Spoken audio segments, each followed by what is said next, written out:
सभापति महोदय, आज हमारे देश में जो ऊपर से लेकर नीचे तक शिक्षा दी जा रही है, उसमें व्यवस्था ही एक कारण है, जिसकी वजह से शिक्षा का स्तर गिरता जा रहा है।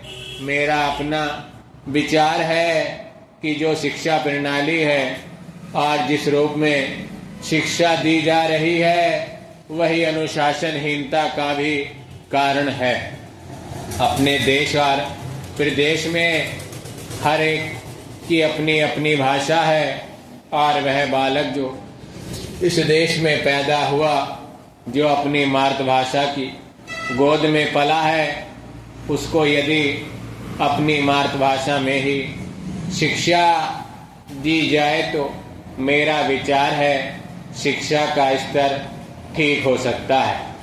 जो सबसे बड़ी भूल और कमी सरकार के द्वारा दी जाने वाली शिक्षा के संबंध में हो रही है, वह यह है कि बालक की मातृभाषा में शिक्षा न देकर उसको उस भाषा में शिक्षा देने की व्यवस्था की गई है, जो हमारे देश या प्रदेश की भाषा कभी रही ही नहीं। मेरा अभिप्राय विदेशी भाषा अंग्रेजी से है।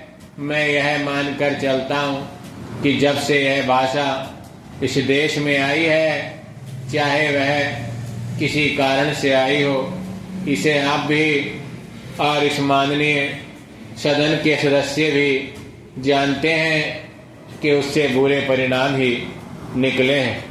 कोई भलाई नहीं हुई है। इस देश को जो हानि हुई है वह किसी से छिपी नहीं है।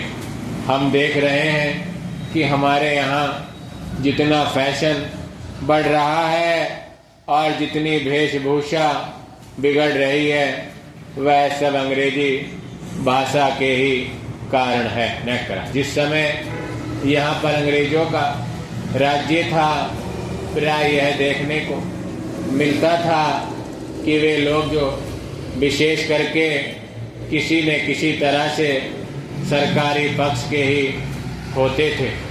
अंग्रेजों से मिलने के लिए जाते समय अंग्रेजी वेशभूषा का ही प्रयोग करते थे, परंतु यह इस प्रदेश और इस देश का दुर्भाग्य है कि अंग्रेजों का राज्य समाप्त हो जाने के बाद भी लोग उनकी वेशभूषा को पहनते चले जा रहे हैं। इससे जो प्रभाव हमारे देश के फैशन पर पड़ा है, उससे लाभ के बजाय हानि ही हुई है और हो भी रही है।